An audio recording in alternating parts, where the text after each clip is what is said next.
Hello and welcome to day two of More Than Medicine. Today we have cardiology, and we tried to go on Facebook Live, and that did not work out. So we're back to Instagram, everybody.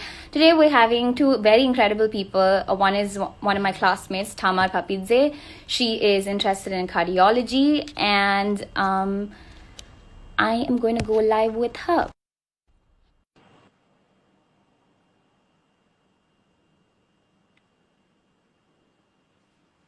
Hello. Hi, everyone.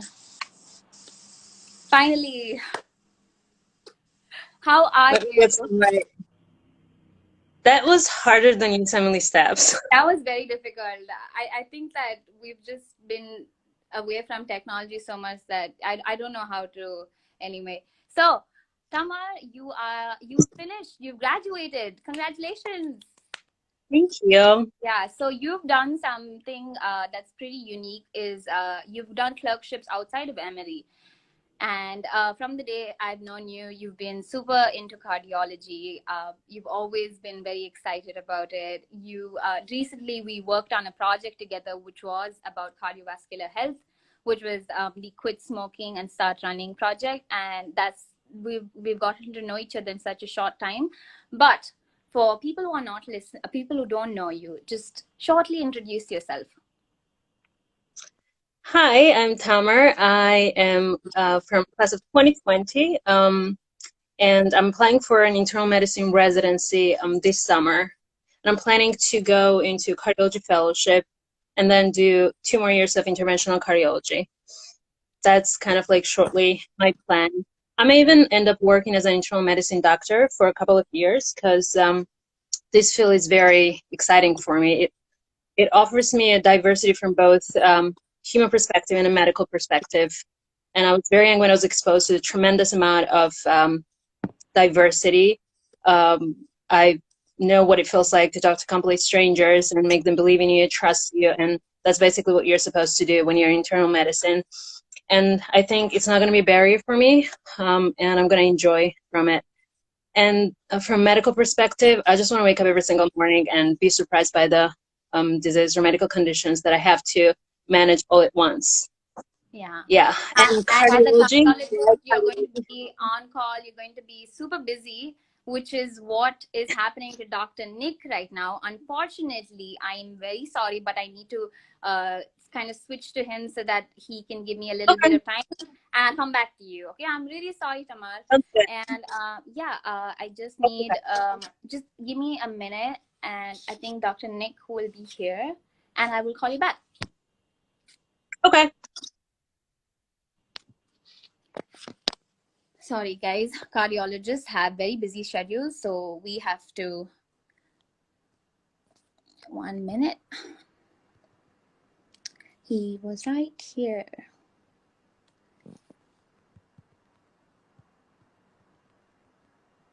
Yep.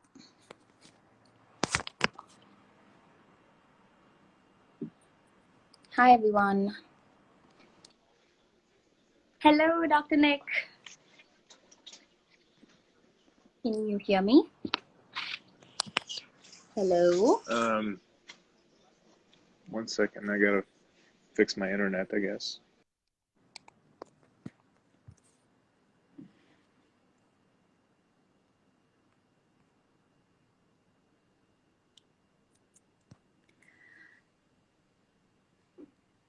Today we're having a lot of fun technical difficulties, both ends. The internet is not our friend.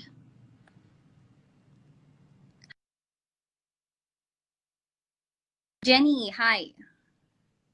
Okay, he's left. So while we're waiting for him to come back, I guess, do you guys want to tell me which year you're from? Does anyone want to become a cardiologist? Is anyone interested in cardiology? Leave some comments. Hi, Kafka-esque. Georgi, hi. Georgi Maziashvili will be joining us tomorrow, actually, to talk to us. Hi, Sukhir. Yes, go live with Dr. Nick.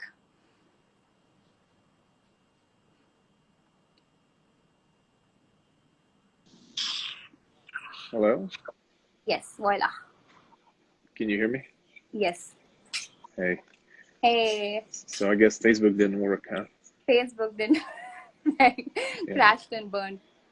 So I still have your pictures here. I want to show those as well. So Dr. Nick, you are a fellow. You have graduated from TSMU. You have been my the first time I met you was you were my becoming a doctor lecturer, and Yeah. you were a student. You had just finished, I think, and you were teaching. I was in my last year of Yeah, training. Yeah. you were still a student, and so from there you've gone on to do your internal medicine residency in Emory, and then you've done your cardiology fellowship, and now you're a chief fellow. So you have also done a lot of research in Impellas, VAD, TAVR, and a lot of interventional cardiology. So not just research, sorry, your work involves a lot of this. So could you briefly tell us what it's like to be in your shoes? Yeah, sorry, I'm getting a lot of text. So let me correct you there a little bit. So I went to a residency at Mercer School of Medicine in Savannah, Georgia, My bad, and sorry. I completed my residency and chief resident year over there, and then I joined Emory for cardiology fellowship. This is end of my second year of fellowship. I'll be going into interventional cardiology. That's an extra year on top of general cardiology, and then 2 year interventional cardiology. Second year is a structural cardiology year, which So is a for people who are listening yeah. who have no idea what interventional cardiology is, what is it that you do? Yeah, so traditionally, interventional cardiology was anything that's um, in regards of coronary arteries. So, acute infarcts that require procedural intervention. And, in the lame terms, is stenting procedures. If there's a blockage or if there's an acute closure of the coronary artery, this is what we call a STEMI, like ST elevation MI. And then, doctors come in the middle of the night and they open the artery within 90-minute window. So that what traditionally has interventional cardiology has been is just opening up the arteries of the heart vessels. Nowadays, it's progressed into more of like the procedures have evolved. So we have opening up arteries, but at the same time, there's a way to replace valves percutaneously. Like, Um, yeah. so without open heart surgery, you can replace aortic valve, mitral valve. And that's what structural cardiology is. It's an extra year of training where you learn how to do procedure called TAVR, or Yeah. translate. So I've come across Yeah, TAVR, but it's super expensive here. So people, they even though people are eligible for surgery, it's not available. So you do a right. lot of your patients get that kind of treatment Yeah, and I'm fortunate to be in one of the top centers for TAVR in the country. in So the country, yeah, yeah, in the it's a world pretty actually. much go-to. Yeah, it's a go-to procedure for patients that are at intermediate to high risk for surgery. Those who can have open heart surgery for valve replacement, they usually are opted for the transcatheter valves. And the trials, they've been coming out for the past 10 years now. The first TAVR was placed about 12 years ago. And every 3 to 4 years, there were new trials on intermediate risk patients. And now the latest one came out in 2018 on low risk patients, which means even if somebody, if you have a patient who can have open heart surgery, they have a choice to, do Have a a TAVR minute. or get a TAVR. Yeah. Yeah, because you can go home in one day after you get a TAVR, and with surgery, you need 3 months of rehab. So there are pros and cons for each procedure. So you have sent me this very interesting presentation on impellers, and I wanna just switch over to that. And if you could just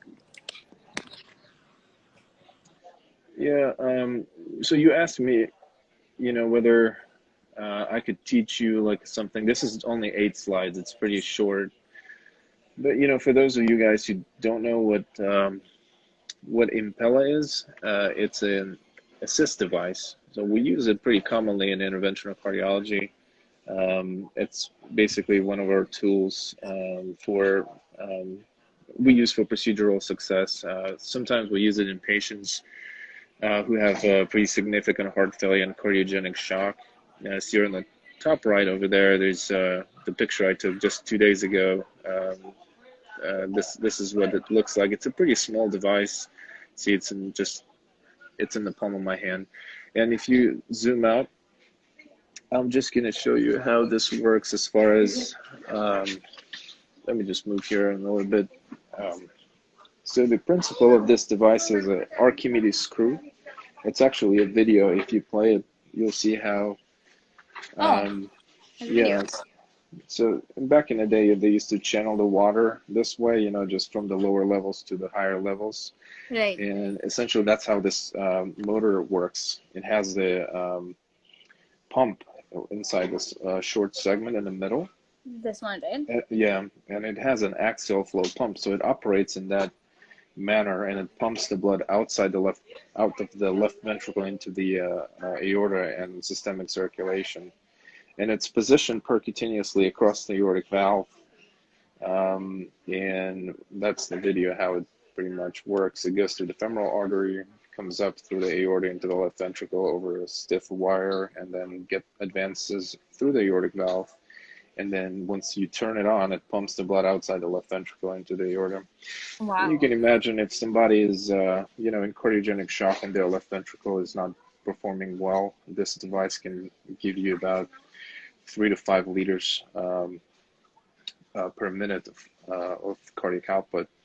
And this picture also shows you that we use it in patients when we do stenting procedures of the proximal vessels, like left main or proximal LAD, the ones that are pretty much supplying to the whole heart. If you inflate a balloon in that vessel, your arterial pressure on the right side, it drops. If you don't use Impella, if you use Impella, you can maintain the perfusion to the rest of the body, even if you inflate the balloon and stent for up to a minute or so.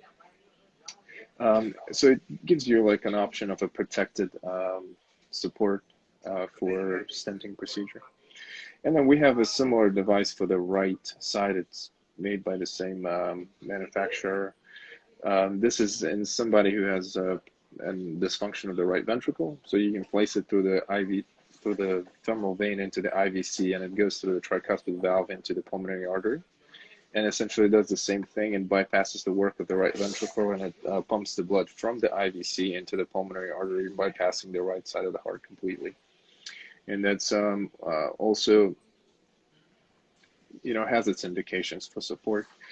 I have to say, you know, all these devices that you use are not really, they don't have a mortality benefit, you know, as everybody always harps on these heart indications. They think that everything should have a mortality benefit. As far as the device by itself, it doesn't save anybody. But if you use it for a procedure, if you use it to support the ventricle, all of those supports are short duration, 1 week to 2 weeks. You know, you can't keep it in there for a long time. I think it's a pretty neat device, and you know, we use it pretty often. You're also involved in heart transplantations, right? Like you've personally been involved in heart transplants. So I'm in the team of heart transplant doctors, and you know, we do rotations in every department, and as a general fellow, you rotate to a heart failure team and heart transplant team as well. Now, I'm not a heart transplant cardiologist, because for that you need to have an extra year of training as well. So, and I'm not going that route. I'm going the interventional cardiology route. But we all experience about 2 months of rotation in fellowship, where you know, deal with those patients. You treat them before and after transplant. This is a job of a transplant cardiologist, and transplant itself is done by a surgeon, obviously, right? Yeah. You know, what do you want to know about transplant? That you talked to me about was a cardiac hematoma. Yeah. And also about the woman with myocarditis. So yeah. Could you share a little bit about that case? So those were just a couple of interesting cases. I had over the last 2 years, and one of them we published in JACC as just an interesting case and clinical decision-making discussion. So JACC is the Journal Journal of of American College of Cardiology. It's #1 journal in cardiology, at least in the United States.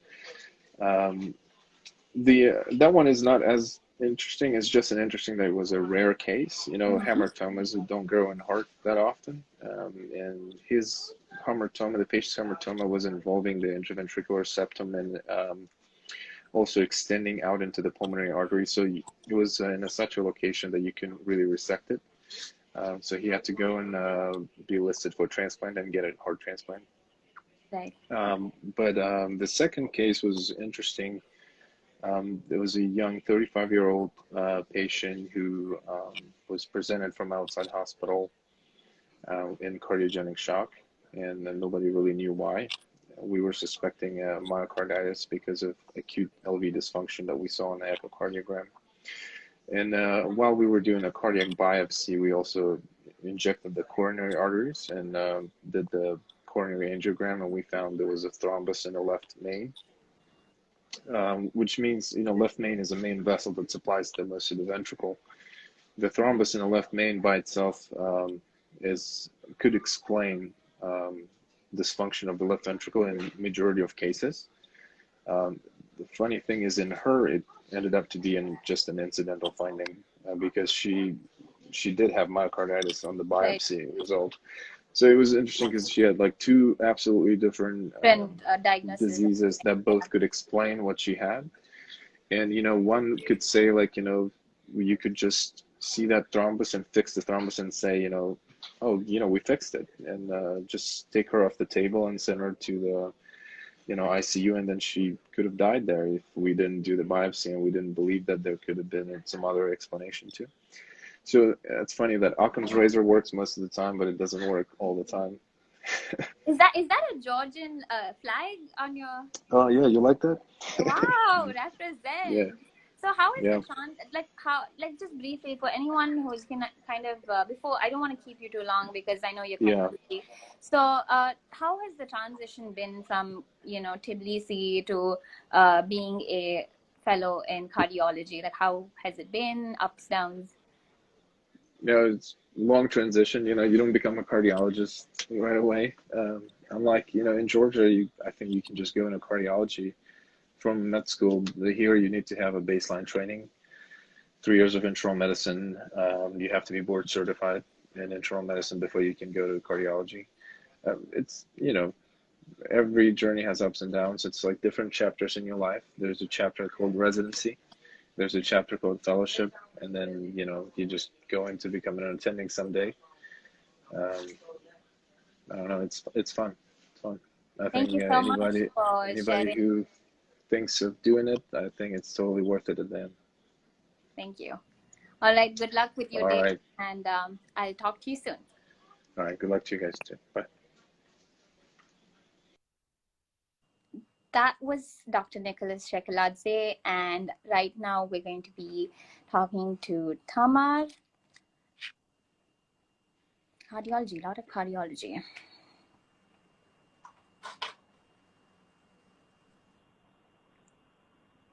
Hi, girl. Back. So, Tamar, let's just pick up where we left off. Why? Tell us, for anyone listening, what is it that made you choose medicine? Yeah, so as I've said before, it's because of the diversity that I get from both human perspective and the medical perspective. And I said that, I've been exposed to the diversity before, and right now it's not going to be a barrier for me. It's going to give me a pleasure during my residency. And from a medical perspective, I just want to see medical conditions and be able to manage them at once. And generally, internal medicine offers a lot and opens so many doors. For example, me going into cardiology. And the reasons why I want cardiology, it's number one, it's still #1 killer in the world. So that's very intellectually challenging for me. And the second reason, from what I've experienced by doing clerkships in cardiology, is that most of the patients have chronic diseases, and that gives you a chance to have a strong connection with them. But basically, you're a doctor for them for the rest of their life, and to be there psychologically for them. So I'm not just a doctor, but kind of becoming their friend, and that also gives me an extra enjoyment. And And interventional that's very cardiology true, fund. because the kind of patients we see in hospitals are people with chronic heart failure or like congestive heart failure or just generally some or hypertension, and these are people who you have to kind of see again and again and again, like over time, to help them through their Yeah, diagnosis and everything. So could you so you did your clerkships in could you tell us where exactly you did your clerkships? I did total of 3 clerkships. The first one was at Brigham and Women's Hospital, which is one of the Harvard Medical School clinics. The second one was at Emory So University first one Hospital. was Brigham, and that was in Harvard. What? First one was Brigham Women's Health Center. Yes, it was. It's a Brigham and Women's Hospital, which is one of the Harvard programs. So it was summertime. I was looking for clerkships, and my fingers just typed Harvard. And then I went to documentation, and I filled it out. I emailed them if there was a chance to get a scholarship because it's super expensive, like $5,000, and they said no. But I still added up a cover letter to documentation where it was kind of personal. And 2 months after, I got a scholarship. It was kind of unexpected. Amazing. Like you're 99.9% chance being rejected. Right. So it was amazing experience. Just by looking at the hospital, I was shocked. And then I did my first round with my team and just genius people around me. I was way more knowledgeable than I was the day before. We had EKG lecture. Wow. And, I can't imagine understanding cardiology in a day, but yeah. I mean, you get so much information. It's Right. hard to No, I absorb get it. everything in a day. And So, one of the most memorable moments. yeah, did you What? have any like interesting, memorable moments there? Yes, one of the most memorable moments was me casually sitting with Dr. Lily, you know, the EKG book, right? And pathophysiology book of cardiology. And we're sitting in a room and just reading echoes together. And I was like, oh my God. I was shaking internally, but kind of looking confident externally. This is one of the most memorable moments because it's a huge for me to be able to read echocardiography with him. So you also told me that you have a story about delivering bad news. Yes, so I had this story in both clinics at Emory and Brigham and Women's Hospital because I always pick the hardest patients because they are the most interesting, and sometimes they can't make it. It was worth living through because if it happens third time, and I know it's going to happen at some point, I know how to handle this ethical situation. At Brigham, it was sudden death from a heart attack, and then we had to talk to their family. And at Emory, it was basically saying a young woman that she would die because there was nothing we could do. And I think this is the hardest thing for a doctor to kind of face the failure and say, there's nothing I can help you with. And the easiest part is just to figure out what to do and treat the patient. So it was definitely worth living through. That's actually quite insightful, because while we're in med school, we think the most difficult thing to do is to figure out what's wrong.